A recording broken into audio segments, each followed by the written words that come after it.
Today on Alistair Art, we're going to be learning how to use a triple Venn diagram to draw a lion, or more specifically, a lion's head. First, what is a triple Venn diagram? Well, a Venn diagram is when you have two overlapping circles, and they're usually used to compare and contrast different things, a lot of times in language arts.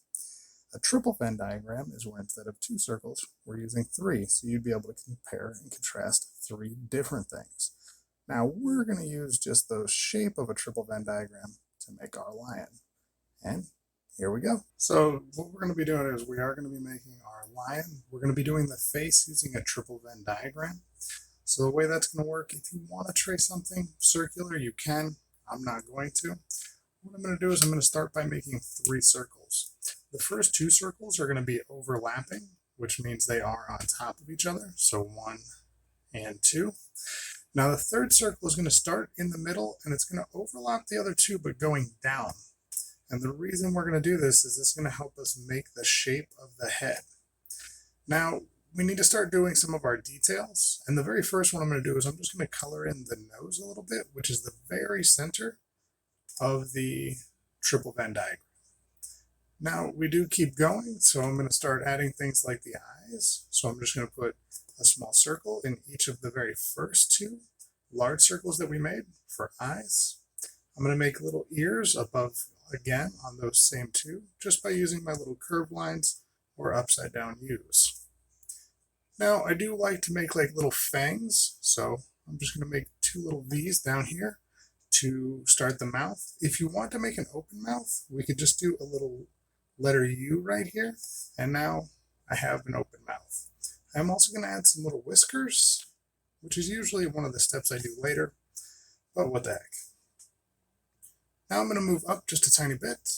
I'm going to start right here with a dot above and a tiny dot below, and these are just little guides. And what I'm going to do is I'm going to make the mane of my lion by doing a large curved line, like a rainbow that jumps over the ear, and then we're going to come back just a tiny bit. I'm going to do another rainbow that comes down and back a tiny bit.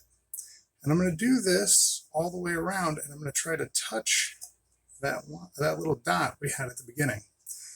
Do the same thing on the other side. So jump over like a rainbow, tiny little curved line back in. Big rainbow coming down, tiny rainbow back. These are just curved lines, very similar to rainbows. And that's how we get the head of our lion using the triple Venn diagram. To add things like the body, I'm going to do a large letter U on its side back here. This is going to be where the body and the back leg are going to go.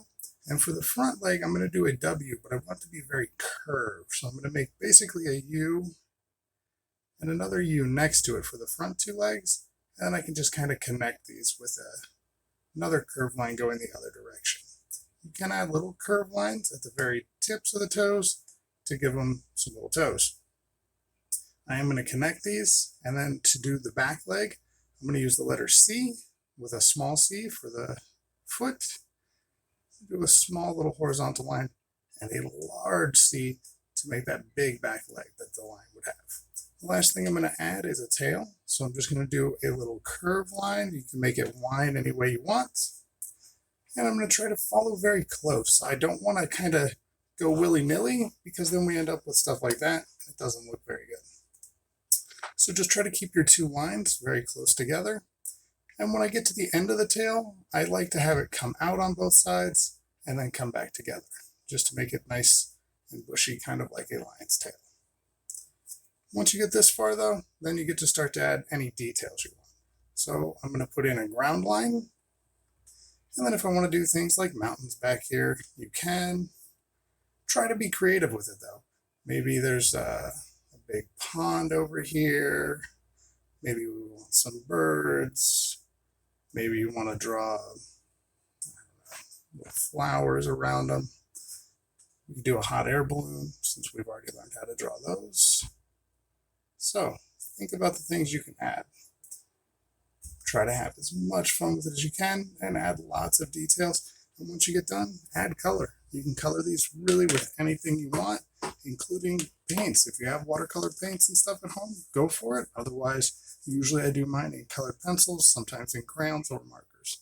Now that we've drawn our line and we've started to add our details, it's time to go ahead and add color. Here are a few examples of ones that are all colored in. This first one is one that I did where I added things like butterflies, rabbits, hot air balloons. I tried to do a sunset with lots of different colors. I made a little owl in a tree. Get creative. Think of things you want to do. If you want to make your lion hanging out on a submarine, go for it. If you want your lion jumping out of an airplane with a parachute, feel free. Try to be creative with it. Think of what you want to do. A couple other examples I have are ones from like Kaylee, who added all these really nice details. I really enjoyed the sunset she tried doing along with the hot air balloon. And one from Sophia where she added lots of little butterflies and her lion's laying in front of like a gigantic lake or the ocean. So think about what you want to do. Looking forward to seeing what you guys make. Have a wonderful day. Show me your art when you guys get done with it.